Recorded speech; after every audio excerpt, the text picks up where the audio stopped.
చెప్పుకోవాల్సి వచ్చింది. ఇకపోతే ఆంధ్రప్రదేశ్ సంబంధించి ఒక ప్రధాన వార్త గత కొన్ని రోజులుగా హల్చల్ చేస్తూనే ఉంది. బిగ్ బాస్ ఎవరు, బిగ్ బాస్ అరెస్ట్ ఎప్పుడు, అదేంటది 100 కోట్లు స్కామ్ అయితేనే ముఖ్యమంత్రి పీఠంలో ఉన్న వ్యక్తిని కేజ్రీవాల్ గారినే నేషనల్ బందోబస్తుతో సహా వెళ్ళి అరెస్ట్ చేసేసారే, గద్దె దించేశారే, ముఖ్యమంత్రి పీఠం మీద ఉన్న వ్యక్తిని. ఒక సాధారణ ఎమ్మెల్యేని ఏం చేయలేకపోతున్నారండి, ఒక సాధారణ ఎంపీని ఏం చేయలేకపోతున్నారండి. పైగా అది 100 కోట్ల స్కామ్ అయితే ఆంధ్రప్రదేశ్ లిక్కర్ స్కామ్ ముందు ఆ ఢిల్లీ లిక్కర్ స్కామ్ జూజూబీ, మన రజనీకాంత్ గారి సినిమా డైలాగ్ ప్రకారం జూజూబీ అంటే చాలా అదొక చిన్న పిత్తపరిగంటది. ఏది ఢిల్లీ లిక్కర్ స్కామ్, ఇది సొరచేప ఆరు తిమింగలం, మీ ఇష్టం, మీ ఆలోచనగా వదిలేస్తుంది, ఏదైనా అనుకోవచ్చు అంట, అంత భయంకరం. అయితే దాని మీద సిట్ విచారణ జరుగుతుంది వస్తుంది. సుమారుగా ఇప్పటికే 278 మంది విచారణ జరిపారు. 300 పేజీల ఛార్జ్షీట్ రెడీ చేశారు. మేధావులు, ఉద్దండులు, ఆడిటర్లు, లా తెలిసిన వాళ్ళు చాలా. అంటే వాళ్ళకి ఏంటంటే 100 కోట్లు ఆఫ్టర్ ఆల్ 100 కోట్లు పెద్ద స్కామే కాదు. పరకామని ఏముంది, 72,000 పెద్ద స్కామ్ కాదే. ఆ పంతులేదు ఇబ్బంది పడ్డాడని స్టేట్మెంట్లు ఇచ్చే గొప్ప వాళ్ళు ఉన్న స్కామ్ ఇది. ఆ స్కామ్కి సంబంధించి ఆంధ్రప్రదేశ్లో చర్చోపచర్చలు జరుగుతూనే ఉన్నాయి.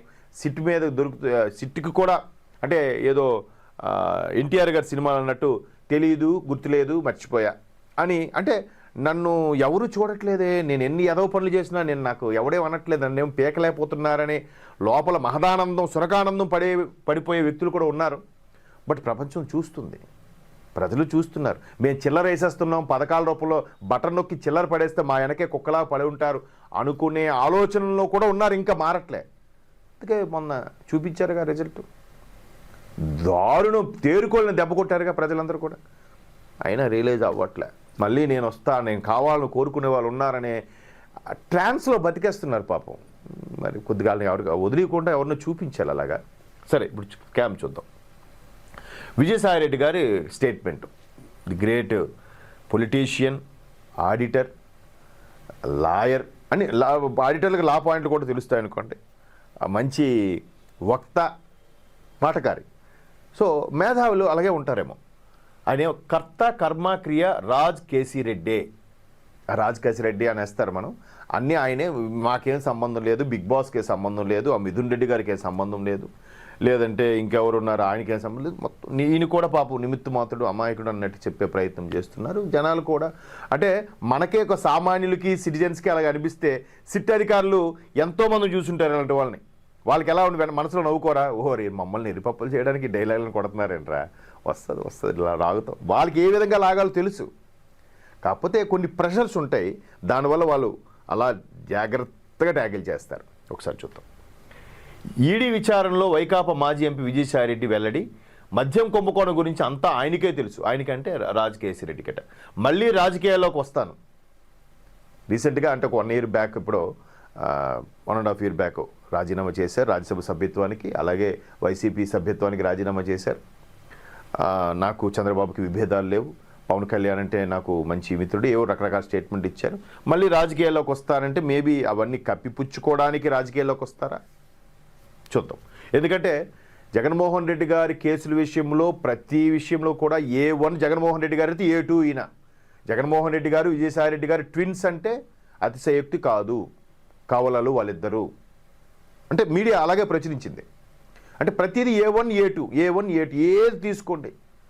గత కొన్ని సంవత్సరాలుగా బెయిల్లు వాటి మీద నడుస్తూనే ఉంది, కొనసాగించేస్తున్నారు, పరిపాలన చేసేసారు, ముఖ్యమంత్రులు అయిపోయారు, పార్టీలు పెట్టేశారు. అదే పెద్ద కేసు కాకపోతే ఈ పాటికే మీకున్న కెపాసిటీ, మీకున్న డబ్బు, మీకున్న అధికారంతో ఈ పాటికి మాఫీ అయిపోవచ్చుగా. ఎందుకు అది? నిజంగా కాంగ్రెస్ వాళ్ళు పెట్టిన కేసు సోనియా గాంధీ గారి టైంలో ఇప్పటికీ లాక్కోలేక పీక్కోలేక చేస్తున్నారని ఒక వాదన బయట సోషల్ మీడియాలో కానీ బయట మీడియాలో కానీ వినిపిస్తున్న ఒక టాక్. అది చూద్దాం. కూటమి ఇలాగే కొనసాగితే జగన్కు అధికారం కలే అని వ్యాఖ్య వేసేసాడండి ఆయన.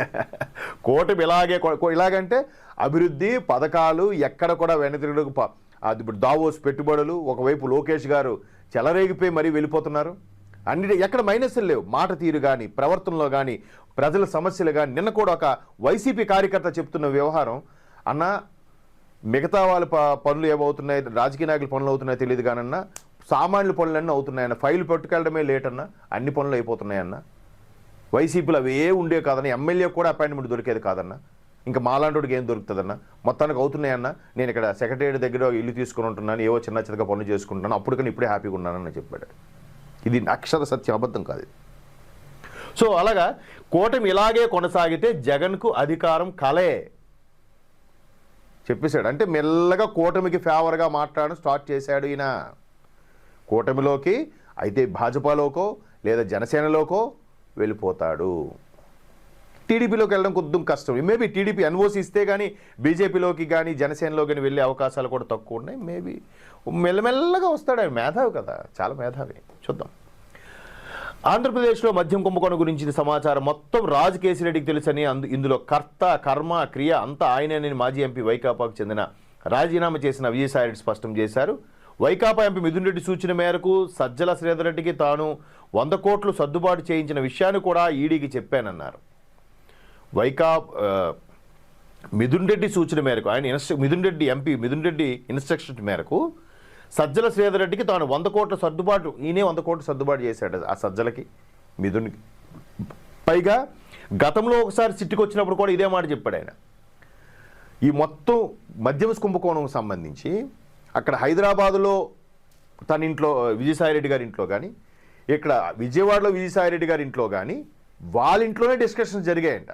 ఈ సజ్జలు కానీ, మిథున్ రెడ్డి గారు కానీ, లేదంటే బిగ్ బాస్ ఉన్నారో లేదో మనకు తెలియదు, వీళ్ళందరూ రాజకీయ వీళ్ళందరూ ఈ ఇంట్లో డిస్కస్ చేసుకున్నారట. అంటే ఎలా పెడదాం, 10 రూపాయలు బాటిల్ పెడితే 250కి అమ్ముదాం అంటే దగ్గర దగ్గర 240 రూపాయలు లాభం. తాగిన వాడు కదా పోతాడు, లివర్లు వచ్చి అని ఇచ్చి. ఆయన ఇప్పటికీ గొర్రెలు ఉన్నారండి. ఆడి అమ్మ అన్న సూపర్ చేశాడరా, మాకు మందు 250 రూపాయలకే చీప్ లెక్కలు ఇచ్చేసాడరా, ఏదో బూమ్ అంట, స్పెషల్ స్టేటస్ అంట, 3 క్యాపిటల్స్ అంట, పేర్లు ఎప్పుడు విననివి. మరి అదే కదా జగన్మోహన్ రెడ్డి గారి ప్రభుత్వంలో ఆంధ్రప్రదేశ్కి స్పెషల్ స్టేటస్ తెచ్చాడండి బాటిల్తో. జగన్మోహన్ రెడ్డి గారు 3 క్యాపిటల్స్ కట్టాడండి బాటిల్తో. జగన్మోహన్ రెడ్డికి స్పెషల్ ప్యాకేజ్ తెచ్చాడండి బాటిల్తో. అన్ని బాటిల్ మీద పేర్లే. అంటే ఆ ట్రాన్స్లో అంటే వాళ్ళకి కూడా పాపం ఇప్పటికే ఉన్న కొంతమంది కార్యకర్తలు నాకు అర్థమైంది ఏంటంటే, వాళ్ళకి తెలుస్తుంది ఇది ఉంటే ఇంకేం మన బతుకులు ఇంతేరా, వాళ్ళు అలాగే ఉంటాడు, రాజులాగా ఉంటాడు, బానిసలాగా ఉంటాడని తెలుసు. కాకపోతే గతంలో మాదే ప్రభుత్వం, మేమే 30 ఏళ్ళు ఉంటామని విర్రవేగి నోటుకొచ్చినట్టు మాట్లాడిన వాళ్ళందరూ ఆ కూటమిలో మెయిన్ పార్టీలు కూటమిలో ఉన్నాయి. కాంగ్రెస్ 0, షర్మిలా గారి వల్ల కొంచెం మొక్కగా లేచింది, అందులోకి వెళ్ళలేరు. ఇటు జనసేనలోకి వెళ్దామంటే కూటమి, టీడీపీలోకి వెళ్దామంటే నోటుకొచ్చినట్టు మాట్లాడడం వెళ్ళాం, భాజపాలోకి వెళ్దామన్నా కూడా నేషనల్ పార్టీకి వెళ్తే మనం కేసులు అన్నీ సెక్యూర్ చేసుకుందామంటే అది కూడా కూటమిలో భాగం. ఇంకెట్లా మెల్లగా తప్పక రూరల్ ఏరియాల్లో గ్రామాల్లో అలా కొనసాగుతున్నారు వైసీపీలో. ఎలక్షన్స్ ముందు మీరు చూస్తారు, మళ్ళీ 29 ఎలక్షన్స్ ముందు ఆ ఉన్న కొద్ది మంది కూడా ఎంత జంపు జలాలు అవుతారో లెట్ వి సీ. సో ఇక్కడ విజయసాయిరెడ్డి గారు ఎంతో పద్ధతిగా ఎంత చక్కగా మాట్లాడారు ఒకసారి ఇక్కడ చూస్తే, ఈడీకి ఈ విషయం చెప్పే ఎట్టి పరిస్థితుల్లోనూ తాను ఈ కేసులో అప్రూవర్గా మారబోనని, ఆ అవసరం తనకు లేదని తేల్చి చెప్పారు. ఇవన్నీ చెప్తూనే విషయాలన్నీ చెప్పేస్తూ ఏంటి సజ్జలగా అదేంటిది ఆయన పేరేంటి సజ్జల శ్రీధర్ రెడ్డికి 100 కోట్లు సర్దుబాటు చేశాను, అది కూడా ఎంపీ మిథున్ రెడ్డి చెప్తేనే అని అన్ని విషయాలు చెప్తూ నేను అప్రూవర్గా మారబోనని ఒక పక్క ఇంకోటి స్టేట్మెంటు, నేను రాజకీయాల్లోకి రాను వ్యవసాయం చేసుకుంటాను ఒక స్టేట్మెంటు, మరలా రాజకీయాల్లోకి వస్తానని ఒక స్టేట్మెంటు. ఏముంది, అదేమైనా మాట ఇస్తే మాట మీద కట్టుబడే భీష్ముళ్ళ వీళ్ళందరూ, లేదా కుంతికి మాట ఇచ్చిన కర్ణుల్లా వీళ్ళందరూ, లేదా తండ్రి మాట కోసం అడవులకు వెళ్ళిపోయిన రాముల్లా వీళ్ళందరూ కాదు కదా. నేను వ్యవసాయం చేసుకుంటాను, ఈ రాజకీయాల్లో పడడానికి చెప్పి రాజీనామా చేసిన వ్యక్తి మరలా రాజకీయాల్లోకి వస్తానని మాట.